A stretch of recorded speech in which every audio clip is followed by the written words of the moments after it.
Assalamualaikum warahmatullahi wabarakatuh. Waalaikumsalam. Alhamdulillah, alhamdulillahirabbil alamin.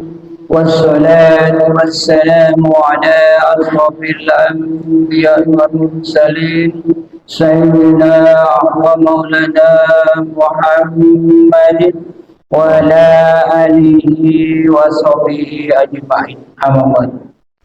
Bapak dan Ibu sidang salat maghrib berjamaah yang insyaallah sama-sama di belakang Allah Subhanahu wa taala. Marilah kita selalu senantiasa memanjatkan puji dan syukur Allah Subhanahu wa taala yang mana sampai dengan saat ini kita semua telah diberi nikmat oleh Allah, terutama nikmat panjang umur, nikmat sehat walafiat, nikmat iman, nikmat Islam, sehingga dengan nikmat-nikmat tersebut kita masih dapat melaksanakan perintahnya, yaitu salat maghrib berjamaah. Allahumma sholli ala Sayyidina Muhammad wa ala ali Sayyidina Muhammad. Salawat dan salam kami sampaikan juga kepada junjungan kita Nabi besar Muhammad sallallahu alaihi wasallam, yang mana kita selaku umat istiqomah dalam menjalankan sunnah-sunnahnya, mudah-mudahan mendapatkan syafaat liha. Amin. Bapak dan Ibu yang sama-sama dimuliakan Allah Subhanahu wa taala, sebagaimana biasanya tiap ahad malam kita ada taklim. Mudah-mudahan taklim ini dapat meningkatkan keimanan kita kepada Allah Subhanahu wa taala. Tapi sebelumnya kita bacakan suratul Fatihah, kita tunjukkan untuk orang tua kita, baik yang masih hidup maupun yang telah meninggal kita, dan wabil khusus untuk jamaah taklim Masjid Jami Darul Muttaqin. Mudah-mudahan berbarokah dari Allah Subhanahu wa taala. Bi barakatil umul Quran al-Fatihah. A'udzubillahi minasyaitonir rajim. Bismillahirrahmanirrahim. Alhamdulillahirabbil alamin arrahmanir rahim maliki yaumiddin. Iyyaka na'budu wa iyyaka nasta'in ihdinas siratal mustaqim siratal ladzina an'amta 'alaihim ghairil maghdubi 'alaihim waladdallin. Waktu jam 7:32 menit. 30. Jam 7:32. Sematan berjamaah pada saat ini.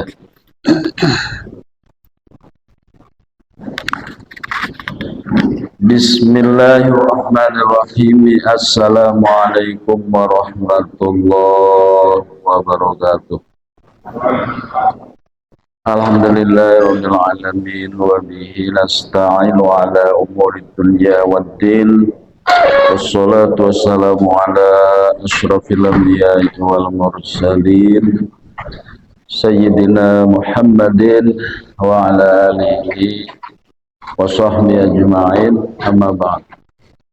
Qalu subhanaka la ilma lana illa ma 'allamtana innaka antal alimul hakim. Rabbi shrah li sadri wa yassir li amri wa hlul 'uqdatam min lisani yafqahu qawli.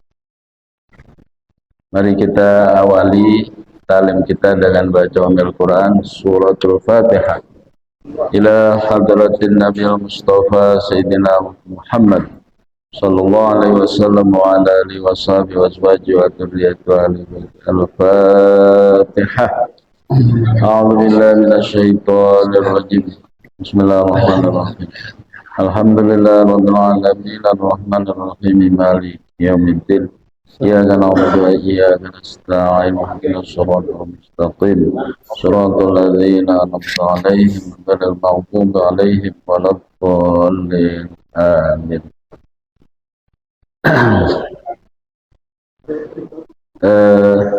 Mari kita baca sifat 25 dulu ya.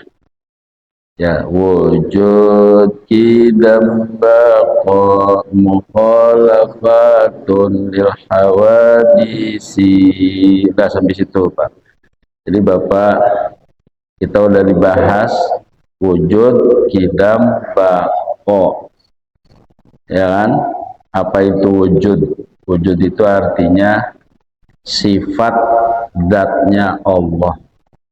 Jadi sifat itu dibagi 3, nafsiyah, ya kan, ma'ani dan maknawiyah. Nah, itu yang harus diketahui. Nafsiyah itu maksudnya dirinya Allah Ta'ala itu wujud adanya Allah Ta'ala, ya kan? Maka adanya Allah Ta'ala itu tidak diawali dengan adanya apa-apa. Sama dengan Bapak bertanya, angka 1 itu sebelumnya angka berapa? Ya nggak ada. Gitu. Maka sifat yang 2, 3 dan seterusnya, nah, itu bagi apa istilahnya bersumber dari angka 1 gitu. Jadi jangan ditanya sebelum ada Allah ada apa, enggak boleh. Udah dibahas. Kidam adanya Allah Ta'ala itu dahulu. Bako adanya Allah Ta'ala itu kekal. Nah, sekarang masuk ke 4. Mukhalafatun lil hawa disi. Ini sifat salbiyah masih. Jadi wujud kidam bako mukhalafatun lil hawa disi qiyamuhu binafsihi wahdaniyat. 5 ini sifat salbiyah. Sifat salbiyah itu meniadakan sifat yang tidak layak untuk Allah. Itu apa? Ya, contohnya kalau Allah bako, maka yang dihilangkan itu, yang dihilangkan sifat yang gak pantas itu fana, rusak. Maka kullu man 'alaiha fan, kullu man 'alaiha fan, wa yabqa wajhu rabbika dzul jalali wal ikram. Semua akan rusak kecuali zatnya Allah. Sekarang saya tanya Bapak, roh kekal apa fana?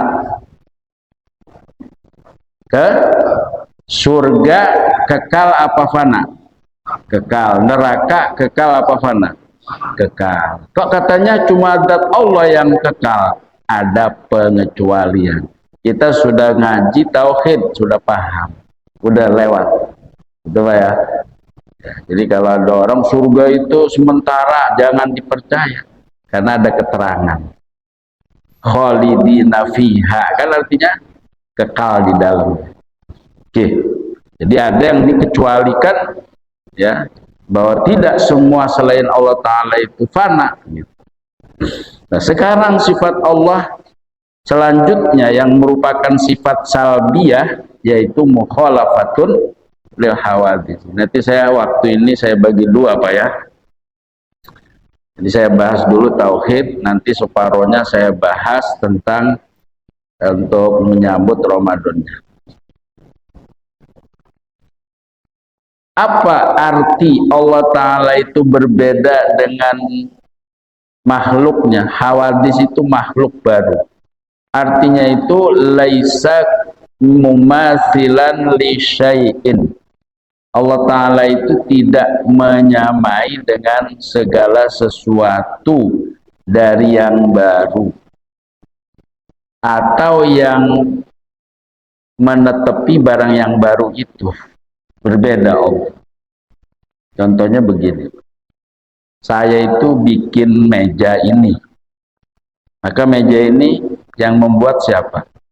Saya. Apa meja ini mirip saya? Penghinaan namanya. Kalau dibilang meja ini mirip saya, penghinaan. Jadi Allah Ta'ala itu tidak sama dengan yang diciptakan. Tuh. Allah itu berbeda dengan ciptaannya. Atau yang min lawazimihi. Lawazim itu, wah itu sudah lazim, kebiasaan. Manusia itu tidur, makan, minum, nikah. Maka ketika Allah tidak sama dengan manusia, Allah juga tidak sama dengan kebiasaan-kebiasaan manusia. Tidur, Allah tidur enggak? Manusia makan, Allah makan enggak? Ah itu. Manusia ngomong, Allah ngomong enggak? Ngomong tapi tidak sama dengan ngomongnya manusia. Itu prinsip Pak.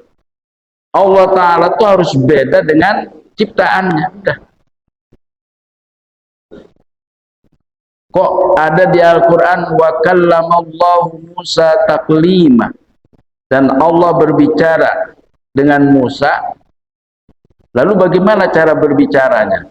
Berbicaranya Allah tidak ada suara, tidak ada huruf. Bapak bisa ngobrol sama saya nggak ada suara, nggak ada huruf, paham nggak? Ya udah kayak patung jogrok aja. Bah, jadi kira ngejek saya sama bapak. Lo ngomong apa lu gitu? Saya pengen ngomong tapi nggak ada suara, nggak ada huruf, bisa nggak? Berarti nggak sama bicaranya Allah dengan bicaranya kita. Jadi Allah Ta'ala itu berbeda dari makhluknya atau yang menetepi makhluknya. Fi dzatihi, baik dalam zatnya Allah, wala fi sifati, tidak juga dalam sifatnya Allah, wala fi af'alihi, tidak sama juga Allah dalam perbuatannya yang diciptakan. Manusia bikin robot, sekarang udah ada kan? Nah, manusia bikin robot, apa robotnya itu mirip manusianya? Ya tidak, ya gitu loh. Nah, jadi wajib sifat Allah yang selanjutnya itu harus berbeda dengan makhluknya. Falaisa jisman, Allah Ta'ala itu tidak berbentuk materi, jisim. Wala qaiman bijismin, Allah juga tidak berdiri di satu jisim. Nah, ini Bapak masing-masing kan punya tafakur, punya ibroh, punya pikiran. Silakan Bapak cerna, diolah sendiri kan Bapak. Kalau mikir-mikir sendiri tentang Allah, Bapak nggak akan ketemu dan nggak boleh. Nanti bisa-bisa apa tuh nantinya ateis, karena pakai akal nggak sampai, ya udah disumpulin sendiri Allah Ta'ala tuh nggak ada gitu akhirnya. Na'udzubillah. Maka kalau ketika menyimpulkan Allah Ta'ala itu tidak ada, berarti ateis. Nah itu. Wala muhadiyan lahu, dan Allah Ta'ala itu tidak pernah ngelempengin dengan makhluknya. Walaupun pikiran kita ketika Rasulullah Mi'raj ke Sidratil Muntaha, lalu Allah menyuruh, memberikan perintah sholat yang tadinya 50 waktu menjadi 5 waktu, kadang pikiran kita melayang-layang, wih Allah tuh ada di atas Sidratul Muntaha gitu kan Pak. Karena kita sudah belajar tauhid, jangan sampai kita menempatkan Allah Ta'ala di satu tempat. Ini. Dan Allah yang menciptakan tempat, nggak butuh tempat Allah. Allah nggak butuh waktu, karena Allah yang menciptakan waktu. Pikirin dalam-dalam nggak sampai, itulah otak kita yang diberikan oleh Allah Subhanahu Wa Taala. Maka tugas kita adalah mengiman. Bagaimana cara Allah Ta'ala mengisra mi'rajkan Rasulullah? Nggak bisa, akal nggak bisa. Itu namanya tahta malayat hulu, tahta dawairil ibarah. Otak kita itu tidak menerima, tidak sampai, gak logis, gak masuk akal, itu bahasa kita. Malayat hulu tahta dairatil ibarah, itu bahasa tasawufnya. Kalau saya simpulin seperti itu. Nah itu Pak. Allah Ta'ala itu ngelempengin Sidratul Muntaha? Enggak. Allah Ta'ala itu menempatin satu jismin? Enggak. Nih kita nih punya roh, punya jasad. Jasad kita sementara Pak, karena dia barang baru. Roh itu bukan barang baru, karena kata Allah, maka aku tiupkan anak cucu Adam ini dengan ruh dari ruhku, wa nafakhtu fihi min ruhi. Maka berdebatlah para ilmuwan, apakah ruh itu makhluk atau bukan? Nah ini gitu ya, kita ikutin ulama aja.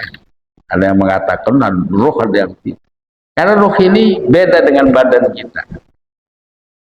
Ruh sebelum menempati badan kita Pak, itu sudah tauhidnya mantep.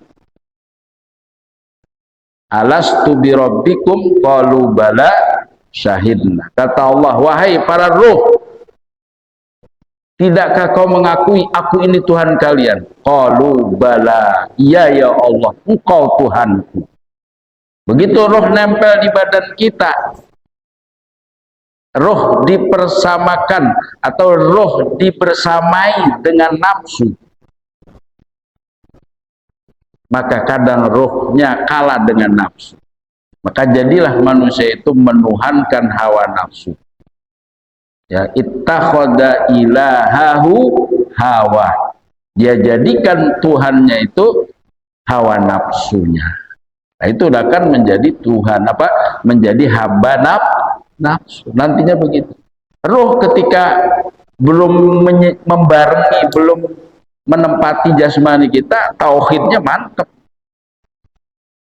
Nah, jasmani kita ini yang berjisim ini terdiri dari tulang, daging, otot-otot gitu kan. Ada otot kecil, ada otot gede, ada otot yang paling gede apa namanya tuh? Nah, ya udah ada di kita semua itu, ya kan? Ada nafsu, ada akal. Berantemlah antara nafsu dengan akal. Kalau akal, nafsu pasti itu ciptaan Allah. Nah, makhluk saya sampaikan di sini ada yang mengatakan roh, ada yang mengatakan makhluk, ada yang mengatakan tidak. Karena roh itu nanti ada yang mengatakan seperti kambing gitu. Maka ketika pisah dengan badan itu roh maka enggak akan mati rohani kita. Walaisa fawqa syai'in, Allah Ta'ala tidak ada di atas apapun. Wala tahtahu, Allah Ta'ala bukan di bawah apapun. Wala khalfahu, Allah Ta'ala bukan di belakang apapun. Wala an yaminihi, Allah bukan ada di sebelah kanan atau sebelah kiri. Allah tidak disifati dengan bergerak atau diam. Karena sifat bergerak atau diam itu adalah sifat makhluknya. Walaysa bidhi ajza'in, Allah tidak mempunyai bagian-bagian anggota. Beda dengan makhluknya. Makhluknya manusia ada tangan, ada kaki, ada hati, ada paru, ada limpa, ada usus, dan seterusnya. Itu makhluknya. Allah tidak. Yatajazza, Allah tidak terdiri dari bagian-bagian itu. Kalau yang namanya Yusuf saya ini, itu terdiri dari kaki, tangan, kepala, dan seterusnya. Allah Ta'ala tidak seperti itu. Umpamanya terdiri dari A, B, C, D, lalu membentuk jadi satu, maka menjadi Tuhan. Bukan itu. Sampai nggak akal kita, Pak? Sampai ke sana nggak? Ya, nanti Bapak coba berpiknik ria, bertamasya dengan pikiran kita, tapi jangan nyeleneh. Harus masuk dalam koridor ya SUP-nya. Kalau enggak liar Pak pikiran kita. Nah, itu. Jadi kalau kita mengatakan Rasulullah bertemu dengan Allah di Sidratil Muntaha, maka ketika kita meyakini Allah ada di atas langit ketujuh, berarti Allah sedang berada di atas segala sesuatu. Padahal di sini tidak dikatakan Allah Ta'ala itu bukan berada di atas segala sesuatu. Oh, tidak. Beda dengan tauhidnya Wahabi. Karena dia melihat dohirul ayat secara tekstual gitu loh, Pak. Kalau orang memahami agama secara tekstual, maka akan menyimpulkan Allah Ta'ala itu ada di atas aras. Nah, ini yang salah. Kalau secara tekstual itu yadullah, Allah punya tangan, gitu kan? Maka faham Asy'ari nggak boleh kita mengatakan Allah punya tangan. Maka harus ditakwil tangan menjadi kekuasaan. Di kita aja ada masjid ini dibangun oleh Pak Harto. Ada kan? Apa Pak Harto pakai pacul bikin adukan di sini? Enggak. Artinya kekuasaannya yang berbicara. Itu. Jadi ketika kita sekarang ini memahami Allah Ta'ala itu ada di suatu tempat, katakan la, tidak. Laisa kamitslihi syai'un. Nah, ini. Walaisa bidhi ajza'in falaisa lahu yadun, Allah tidak punya tangan. Wala ainun, Allah tidak punya mata. Wala udhunun, wala ghairu dzalik mimma huwa min simatil hudus. Tidak semua yang ada dalam diri kita ada dalam diri Allah. Tidak, karena Allah berbeda dengan makhluk.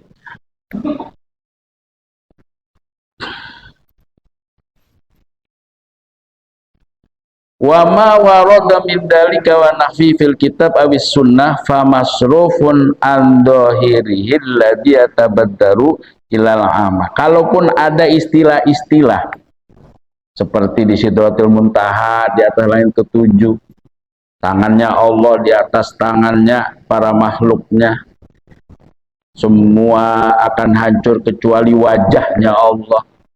Wajah itu kan sama seperti kita, berarti wajah. Ketika itu diucapkan dalam hadis atau Al-Quran, maka itu dohirnya saja supaya mudah dipahami oleh orang awam. Padahal tidak seperti itu hakikatnya. Allah tidak punya tangan, tidak punya mata. Orang Islam itu di surga bisa melihat Allah nggak, Pak? Bisa nggak? Bisa. Di akhirat, di dunia nggak akan mampu siapapun. Nabi Musa saja kelenger, Pak, ketika di Gunung Turisina. Jadi kalau ada orang wali setinggi apapun, dia cerita habis ketemu Allah, jangan dipercaya. Dulu pernah terjadi kisruh di antara dunia perwalian. Maka dari Banten sono di ujung Pandeglang mengatakan, itu hanya ekspresi melihat baru efek dari cahaya Allah. Banyak wali yang istilahnya terkecoh dengan itu, karena walinya belum tinggi. Maka itu dijawab oleh Syekh Abdul Qadir, itu hanya efek dari cahaya Allah, pantulan. Gak ada yang bisa lihat datnya Allah. Nanti di surga bisa. Terus bagaimana melihat Allah? Bila kaifin, tanpa bagaimana, ya nggak tahu kita. Cuman itu ketika melihat Allah, nikmat surga yang paling nikmat itu ketika kita bisa melihat Allah Subhanahu wa Ta'ala. Atau Bapak barangkali di dunia ini pernah mimpi ketemu sang guru yang maha, ya, ahli ibadah gitulah. Kalau maha punya Allah, Pak, ya. Maksudnya ahli ibadah, wali gitu. Nikmatnya Masya Allah. Apalagi mimpi ketemu Rasulullah. Ya jangan dibuat-buat mimpi Rasulullah itu. Karena iblis itu tidak mampu menyerupai Nabi. Kalau di dalam salah satu kitab itu malah bahkan dijelaskan, Syekh Abdul Qadir aja nggak bisa dimanipulasi oleh iblis, apalagi Nabi. Wali-wali itu yang sudah dekat dengan Allah, iblis itu diblokir. Kalau sekarang kita nih nggak ada yang ngeblokir, karena kita orang biasa, maka diserupakan oleh setan, oleh iblis gitu kan, dengan mudahnya, kata iblis, ya. Makanya Bapak jangan miara jin. Bapak miara jin, beli jin. Dulu ada dijual belikan. Ada yang cerita ke saya. Datang ke orang yang jualan jin. Diperlihatkan kakinya, baru jempolnya aja segede paha, jempolnya doang gitu. Takutan dia. Nanti jin itu bisa kalau Bapak dipiara, bisa jadi menyerupai kita. Datang manggil istri Bapak. Nah, apa yang terjadi, Pak? Ya kan?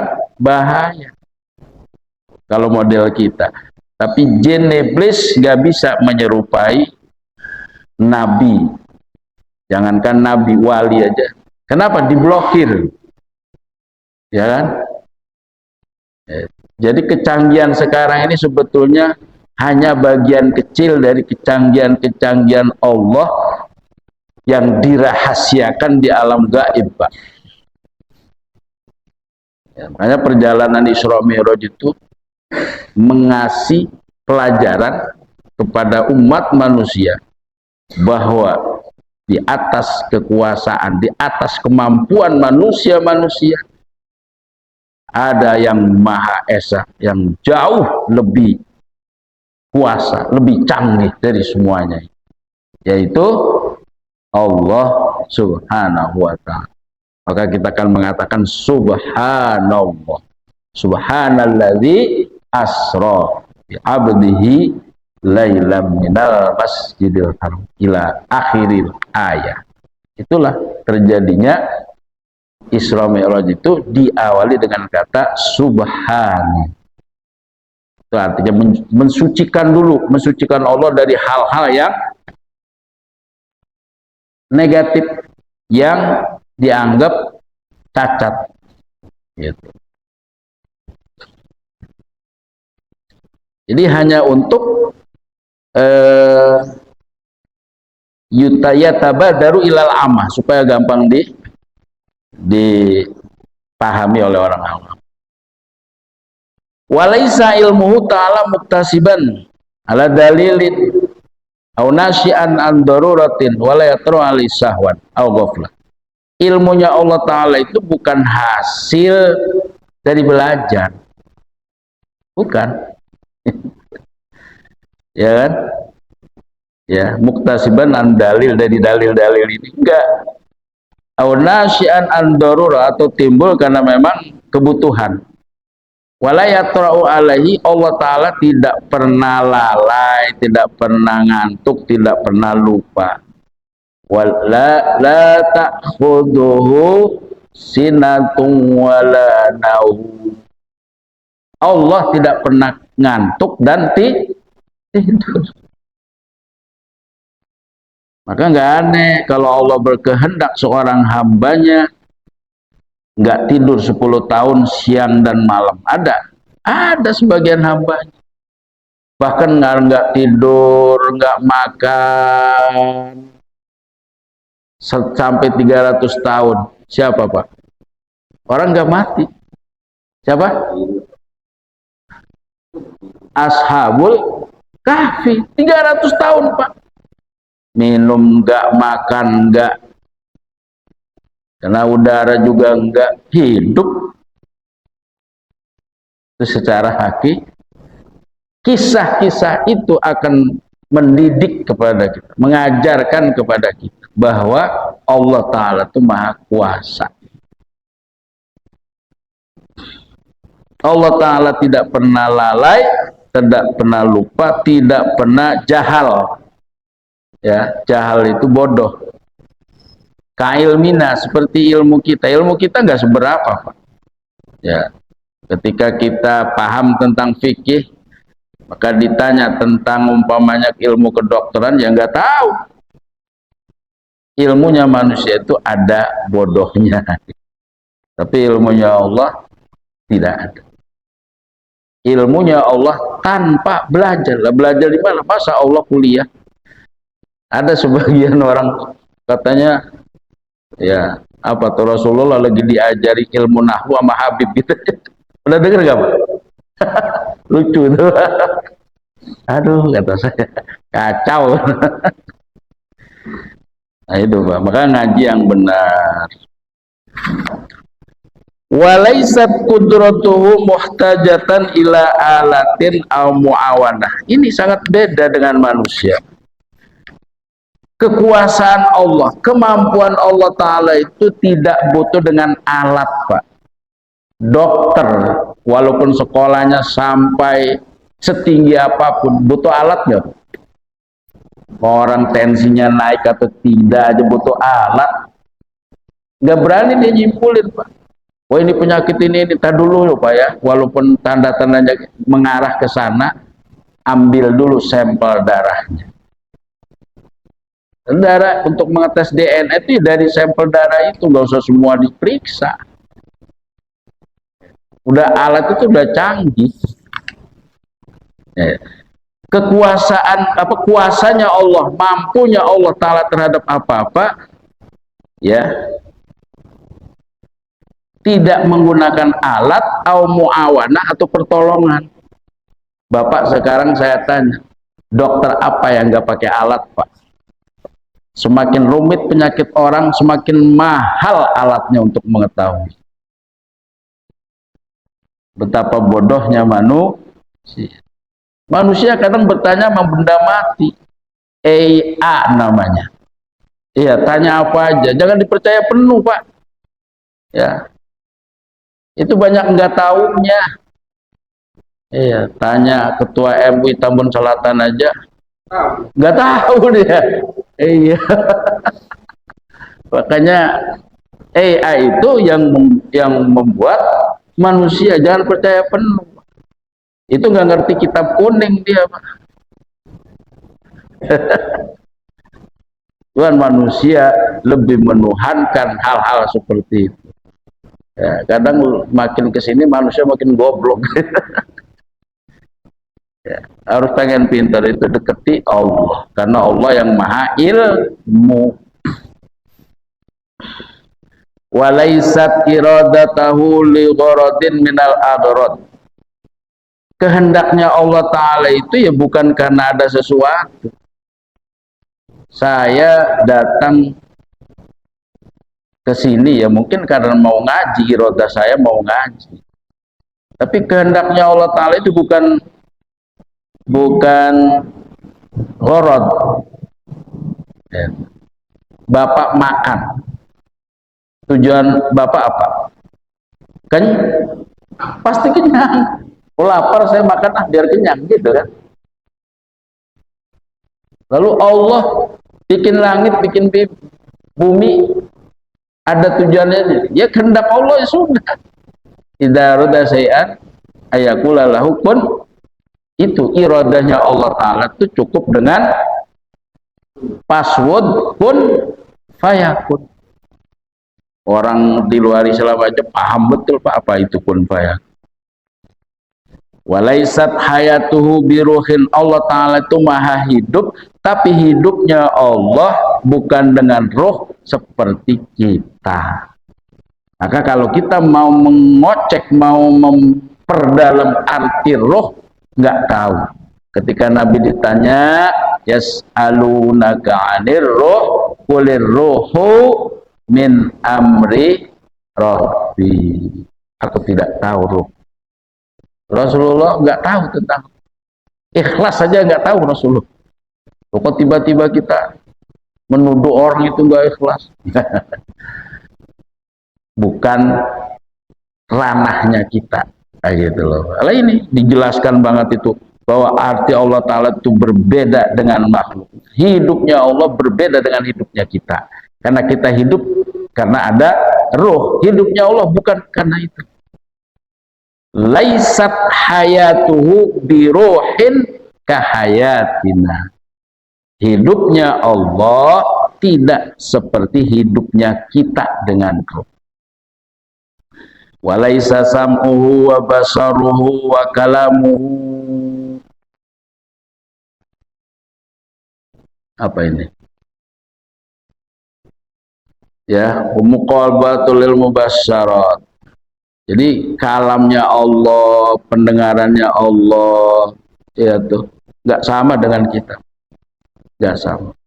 Makanya manusia itu tidak akan mampu untuk menjelaskan Allah. Sebaik-baiknya tauhid itu ketika ditanya, aku tidak mampu untuk menggambarkan Allah. Ya kita mampunya harus dengan wujud kidam baqo ini. Walaisat af'aluhu, ya, perbuatannya juga nggak sama dengan perbuatan. Ta'ala Allah andalika uluan kabiro. Lah, maka perlawanan atau Lawannya dari Allah Ta'ala itu berbeda dengan makhluknya adalah mumasalatuhu li syai'in, yaitu menyamainya Allah dengan segala sesuatu itu mustahil. Tadinya mau separuh doang, itu hampir habis. Gimana ceritanya ini? Baru satu muhalafatun lil hawadis. Apa dalil secara akalnya? Begini Pak, seandainya Allah Ta'ala itu menyamai dengan makhluknya, baik dalam datnya atau sifatnya atau af'alnya, niscaya Allah Ta'ala itu barang baru. Kalau saya sama dengan ini, ya berarti ya saya seperti ini gitu. Artinya apa? Barang baru. Kalau Allah Ta'ala itu sama dengan makhluk, karena makhluknya ini barang baru semua. Barang baru itu maksudnya yang tadinya tidak ada diadakan. Bapak sebut dah, cari apa yang ada bukan karena Allah. Ada nggak? Nggak ada Pak. Langit ada sendiri, wah nggak punya iman. Apa sebutin? Ya, bapak punya penyakit apapun yang ada di badan kita, gitu. Ya semuanya dari Allah. Sedikit aja nih supaya gambaran. Di dalam tauhid itu ada tahakkuk, ada lagi ta'ayun. Dan dalam bab ini seorang ilmuwan yang sangat tinggi menurut saya, yang namanya Gus Absor, Ulil Absor, Abdallah, yang dulu pernah ngajarin tentang jil. Beliau nggak mau live Pak, belajar tauhid tentang tahakkuk dan ta'ayun ini. Contohnya begini, kita sepakat kan bahwa semuanya ini ada karena Allah. La wujuda illallah. Tidak ada yang ada kecuali karena, dalam hakikatnya semua yang wujud ini berarti Allah. Ini air Allah bukan? Ciptaan ya berarti sebelah. Ke situ Pak. Kalau secara hakikat. Berarti kalau saya minum ini, sedang minum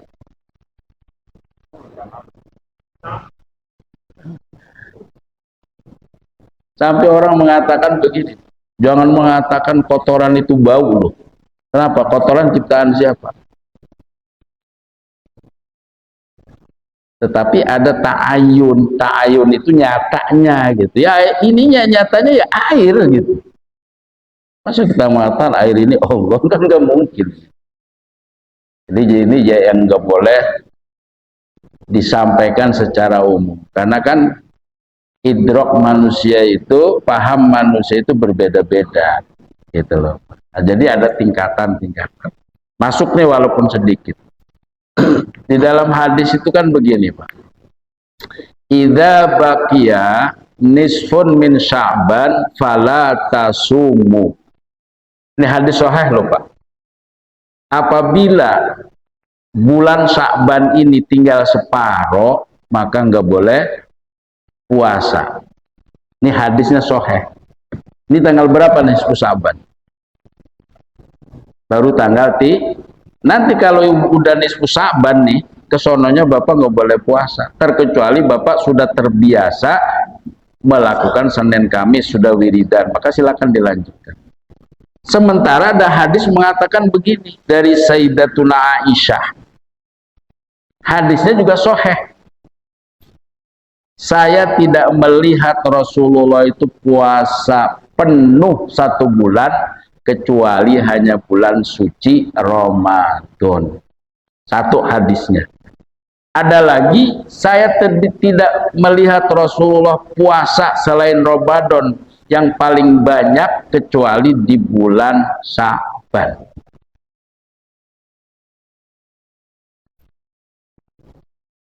Berarti Rasulullah puasa bulan Sa'ban itu berapa hari? Bahkan ada yang mengatakan begini, Pak. Karena Rasulullah yasumu Sa'ban kullahu.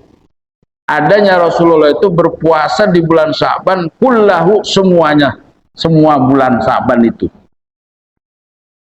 Maka dijelaskan di dalam kitab itu aglabahu, yakni semua itu diartikan kebanyakannya Rasulullah di bulan Sa'ban itu puasa. Padahal bahasanya semua. Saya contohnya begini gampang. Di keluarga kita ada 5 orang. Yang 3 sakit.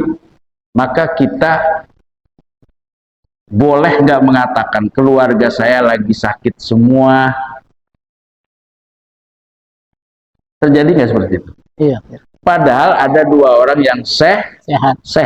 Rasulullah tuh puasa Sa'ban itu semuanya. Padahal Rasulullah mungkin setelah separuh tidak puasa lagi. Lalu ada yang mengatakan Rasulullah itu bulan Sa'ban hanya 2 hari nggak puasanya. Itu saya belum tahu itu hadisnya. Yang saya tahu, janganlah puasa 2 hari atau 1 hari sebelum Ramadan. Kalau ada orang mengartikan lalu disimpulkan Rasulullah itu puasa Sa'bannya semuanya kecuali 2 hari, saya belum menemukan itu hadis. Yang ada itu janganlah puasa sebelum Ramadan 1 hari atau 2 hari, kosongkan itu. Takut di hari Syak, di hari Rabu. Kalau kita puasa di hari yang Rabu, sudah puasa Ramadan atau belum, maka haram hukumnya. Waqad aso Abul Qasim, dia telah maksiat kepada bapaknya Pak Qasim. Bapaknya Qasim yakni Rasulullah Shallallahu Alaihi Wasallam. Ini sedang membahas tentang tingkatan ibadah itu beda-beda, gitu. Maka ketika mau menjelaskan itu ya harus ada keterangannya. Kalau setelah tanggal 15, setelah separuh bulan Sa'ban itu nggak boleh puasa, saya ada hadisnya dari Riyadhus Shalihin, Bapak lihat. Atau yang saya sampaikan tadi ada di hadis. Silakan Bapak lihat. Gitu. Contoh begini lagi Pak. Rasulullah itu sholat malamnya berapa rakaat? Hah? Sholat malam? Nggak ada keterangannya. Yang 11 itu sholat witir, di bab sholat witir. Jadi kalau di sini tarawehnya 11 rakaat, itu witirnya Rasulullah. Rasulullah pernah nggak sholat malam berjamaah? Ngumpulin keluarga ini sholat malam, lalu sholat berjamaah 8 rakaat. Ada nggak hadisnya? Mau sholat taraweh aja Rasulullah cuma sehari 2 hari, setelahnya itu sholat di rumah. Berapa rakaat? Nggak pernah ada yang tahu. Masa 8 rakaat kaki Rasulullah sampai bekak? Bapak 2-3 aja masih utuh kakinya. Ayo, nggak ada yang tahu Pak. Cuman sholat malam itu minimal 2 rakaat. Oh saya mampunya 8 rakaat, ya udah. Tapi jangan bikin ngarang-ngarang itu sholat malamnya Rasulullah lah itu. Ya, paham Pak ya? Oh iya. Ada pertanyaan? Ya, hah? Udah habis ya? Bisa aja Bapak. Selesai urusan kalau gitu Pak. Udah Pak ya? Demikian Bapak-bapak hadirin yang dimuliakan Allah Subhanahu wa taala. Karena ini bulan Sa'ban, bulan depannya udah masuk Ramadan. Saya belum dapat jadwal nih. Kang Baba. Nanti Ustaz jadwal Ramadan udah bikin. Di-share ya? Iya. Saya lagi ngatur, kok masih kosong ini. Baba belum ngasih. Ada ya? Iya. Oh ya udah, sekali, 2 kali. Alhamdulillah. Oke, kalau nggak ada yang tanya, demikian pengajian malam ini. Makanya kita selalu berdoa kepada Allah, mudah-mudahan dibukakan hati untuk memahami agama. Ya, kita tutup dengan baca hamdalah, alhamdulillahirabbil alamin. Ya, sekarang saya juga mohon maaf. Ya, kita tetap baca doa, diberkahi umur kita di Rajab dan Syaban, dan disampaikan ke bulan suci Ramadan. Kita tutup dengan baca hamdalah, alhamdulillahirabbil alamin, subhanakallahumma bihamdika, asyhadu an la ilaha illa anta, astaghfiruka wa atubu ilaik. Sekian, wassalamualaikum warahmatullahi wabarakatuh. Waalaikumsalam warahmatullahi wabarakatuh. Demikian tadi Bapak Ibu, mudah-mudahan apa yang telah sampaikan Pak Ustadz dalam manfaatnya dan dapat diambil untuk kehidupan sehari-hari. Sekian saja, wassalamualaikum warahmatullahi wabarakatuh. Waalaikumsalam.